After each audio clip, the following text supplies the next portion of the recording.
All right, today we're not going to get too controversial with what we're talking about. I know there's a lot of stories out there on the internet that talk about the AR-15. It's a weapon of war. It's an assault rifle. It's all different definitions that whatever group wants it to be. The facts are it's a semi-automatic gas-operated rifle. A Ruger Mini 14, a Ruger 1022. Henry puts them out. Colt puts them out. There's so many different rifles that's out. The semi-automatic rifles.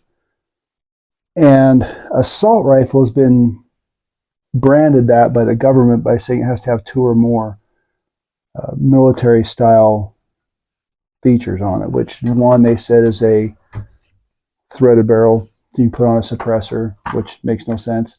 A suppressor does not silence a firearm. I carried a suppressor on my M4 for years, and it did not silence it. The other one is a collapsible stock. If it has two or more of these features on it, that's considered an assault rifle, which they're trying to put a ban on it. And, you know, it's just a basic semi-automatic rifle. That's it. Selector lever goes from fire or from safe to fire, and that is it. So what we're going to talk about today, just a really quick breakdown of it for people who went out and purchased one and they don't have a lot of time, or they haven't really had a chance to break it down and really clean it, get a chance to get in there and mess around with the gun. It is an adult Lego, if you want to put it that way. You can buy so many different features on it. That was one of the things that did appeal to the military. When the AR-15 was created, it was created in 1959, I believe, for civilian use. There are articles out there that says it's built for military, and the Air Force picked up 8,500 of them. But it was not built for civilian or for military use. It's built for civilian use. It's a semi-automatic rifle. The military did adopt it in the early 60s, and when they did that, this weapon was M16, which is Model 16. It had other features on it that this one doesn't, which is an automatic selector lever. And there's a few other things they can do to their weapons. I also carried one of those in the military back in the day. So if we're going to clean this firearm, we go by the gun safety rules, the 4 safety rules. Every weapon's loaded. Never point your weapon at anything you're not willing or allowed to destroy. Keep your finger off of the trigger, and always know your backdrop and your target. That's an outside wall to my house. I'm in the basement. If I go through the wall, it's going to go right through concrete and then into dirt. So there's nobody over there, so I can point my firearm that direction very safely. First thing we do is remove any ammunition that could be in this weapon whatsoever. So hit the magazine release, pull the magazine out. If it's empty, set it to the side. If it has ammunition in it, you put it in a drawer, or you put it in a bag, or you put it somewhere away from you while you're working, so it's not anywhere near. Now, I'm not saying the magazine's going to automatically just jump in the gun and go off. It's not. It's just I have habit of once the gun's back together, I pop the magazine and ready to go. Because a lot of times you're field cleaning or in a hurry to get your weapon cleaned up because there's a malfunction, you automatically just load it and go. It just became habit, so I just make sure my ammunition is away from me for safety reasons. Now, once you get the magazine out, the dust cover is usually closed. Pull the charging handle. I do this several times. Then I lock my bolt carrier to the rear. I check in my magazine well. No magazine. I check in here, no ammunition. It's safe to break this weapon down and clean it. Let the bolt go. Takedown pin here, and a takedown pin here. I just pull the rear pin. And when I pull this rear pin, I let it go. When that happens, bolt carrier comes out, charging handle comes out. I have a silent buffer in mine. And so normally you'd have a small pin right here, a detent spring. You'd push down on this, which will release the buffer spring. This one is a silent buffer. There's nothing holding it. It just slides out. When that's done, I'll spray cleaner in here, and I'll take a regular brush. This is just a cleaning brush, but it's a soft bristle. I'll get in there and I'll scrub it around after I get the cleaner in there, get it going, and let it sit. I'll close the weapon up, put it to the side. I'll work on my bolt carrier. Like I said, just put a little bit of cleaning solution on here. I brush it off and wipe it off with a rag. Charging handle, I make sure there's no debris in it. Just clean it, just brush it off, make sure there's nothing in there. This takes a little bit of time to break down. Mine's different. I do have a cam. This is your standard. This is what it will look like. It's got that rectangular shape. Mine is round, so it won't fit past the key.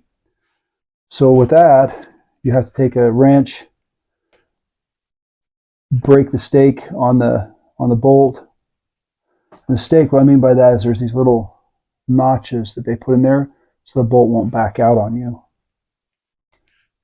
But I have to loosen this up. I've done it a few times, the stake's already been broke. I loosen the key up, and then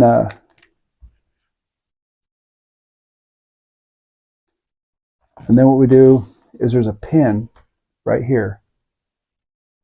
You can take any tool, a little small screwdriver, even a round will do it. You just get right here and you just pop this out.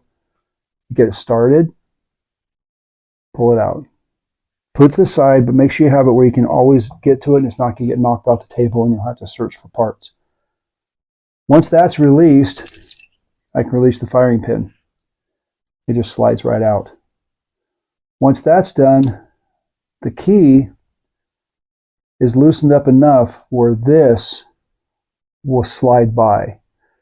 With this cam, you can turn it. If it sits like this, you can turn it and then it will slide by without having to loosen this up. Take the cam out, again, put it somewhere where I can get to it easily. At that point, the bolt comes out.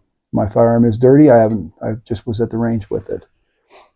So to clean this, there's different theories. There's gas rings right here, and they recommend all three of the holes be separated from each other. So if you clean it, just rotate them around. I don't break it down any further. You can break it down, take these pins out, get the extractor and everything else pulled out of here. I don't worry too much about that.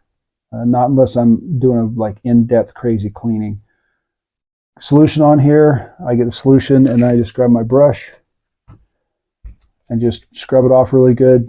You just get it really good and scrubbed off, and then you take a rag, wipe it off really good and clean, get a little bit of lube on there, and it's done. Same thing with the firing pin, the cam, I just clean those up. Okay, that is a basic field strip of this firearm.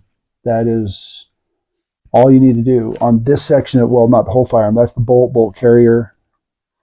Then when I'm done with that, I'll put it back together. And to put it back together, just take the bolt and it goes right back into the carrier.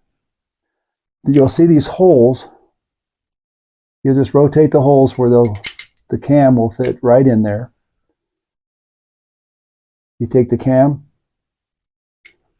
oops, drop things a lot, drop it in there, and you'll have to rotate the bolt.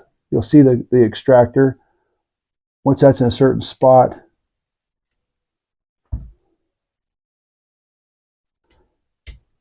then the cam will go right in. I'm in a dark room. It makes it almost impossible there. And you'll notice, I'll take this back out, there's a hole right there. When this is in place, the firing pin slides right through that hole inside the bolt carrier. And so that's in there. I just feed this from the end. Just put my hand around it, drop it down inside, and then just feed it right inside. If it goes all the way in, the cam's rolled in the right spot. Once that's in place, take my retaining pin, the large side, you see the other side, there's not a large hole there. Slide it in. What that does is retains. It doesn't go over it or anything else, it goes under it, and it will retain your firing pin.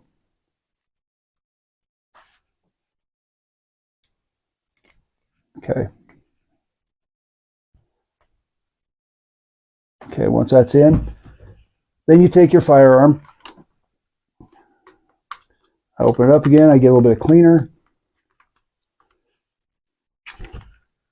Get a little bit cleaner, put it up in here, put it down the barrel, spray it in here, take the brush, scrub it out really good.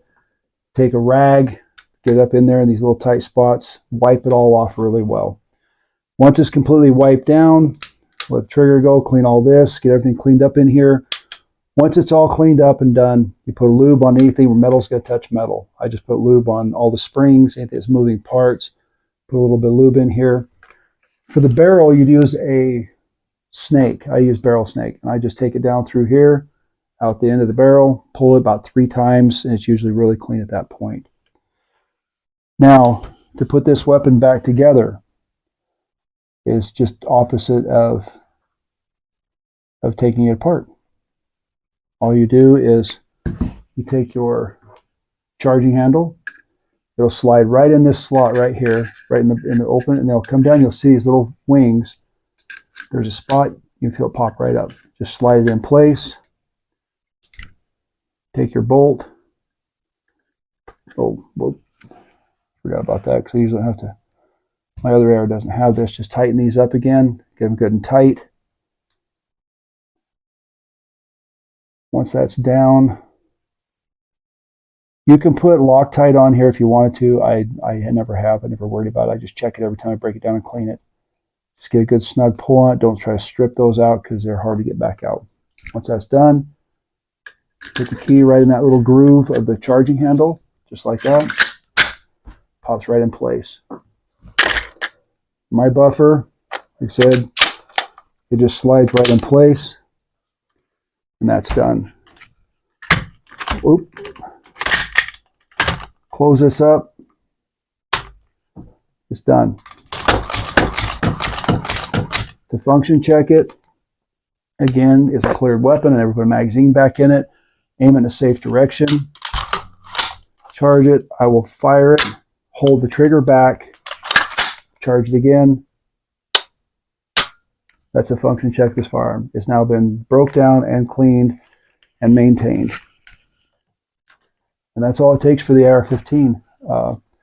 If you like anything we talk about on here, we're going to get in with some more criminal stuff. I've got some workshops coming up in Idaho Falls and Pocatello.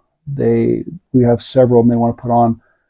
So we'll be announcing those pretty soon. We do have merch. We sell shirts. If you want to get on our website, you can order t-shirts, hoodies, hats, anything you want. We do have hats here.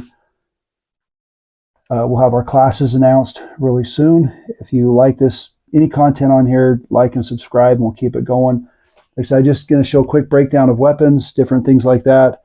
And we're also going to talk about certain self-defense cases that arise. There are several out there right now. I'm going to leave you with this. You cannot